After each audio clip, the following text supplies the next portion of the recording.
La cinquième sagesse, c'est ce qu'on appelle la sagesse de la gestion. Dis avec moi la sagesse de la gestion, la capacité de gérer les choses. Il y a des gens qui n'ont pas ça. Tout ce que tu leur donnes échoue. Tout ce que tu mets entre leurs mains échoue. Ils savent pas gérer. Même l'argent de la popote, il échoue. Pourtant, on va se mettre au marché. On a écrit là, achète seulement.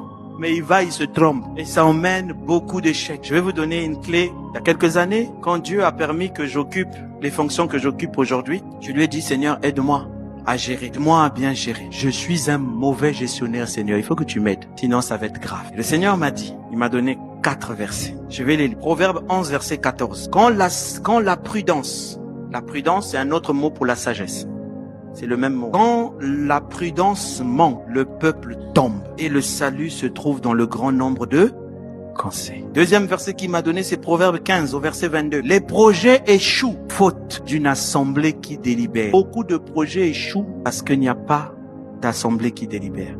Mais ils réussissent quand il y a un grand nombre de conseillers. Troisième verset qu'il m'a donné, Proverbe 20 verset 18, qui est comme le dernier. Les projets s'affermissent par le conseil. Fais la guerre avec prudence. Prudence, c'est aussi le mot sagesse. Le dernier verset, c'est Proverbe 24, verset 6. Seigneur me disait, car tu feras la guerre avec prudence. Le salut se trouve dans le grand nombre de conseillers. Quand je lis comme ça, je comprends pas, c'est normal. Moi aussi, je comprends. Puis il m'a expliqué.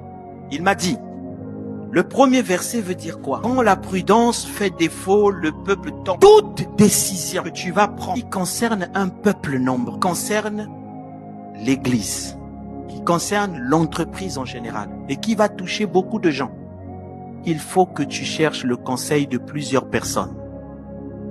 Il faut que tu écoutes plusieurs personnes. C'est de la sagesse. Il m'a dit, c'est pas parce que tu me parles que tu crois que je vais t'écouter toi. Non. Il m'a dit, au milieu de toutes ces personnes, j'utiliserai une personne pour te parler. Donc, chaque fois que tu dois prendre une décision pour ta maison, ça va toucher ta femme, tes enfants et autres. Demande le conseil de plusieurs personnes. Ne sois pas, monsieur, je sais tout. Madame, je sais tout. Tu vas échouer. Là, ça fait mal. Ça fait mal au cœur.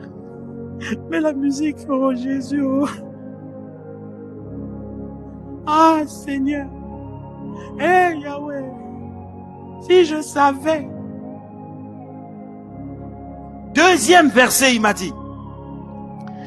Les projets échouent faute d'une assemblée qui délibère. Mais ils réussissent quand il y a un grand nombre de conseillers. Il m'a dit, quand tu as un grand projet que tu veux faire, ne sois pas comme ceux qui disent, si j'en parle, on va voler mon idée.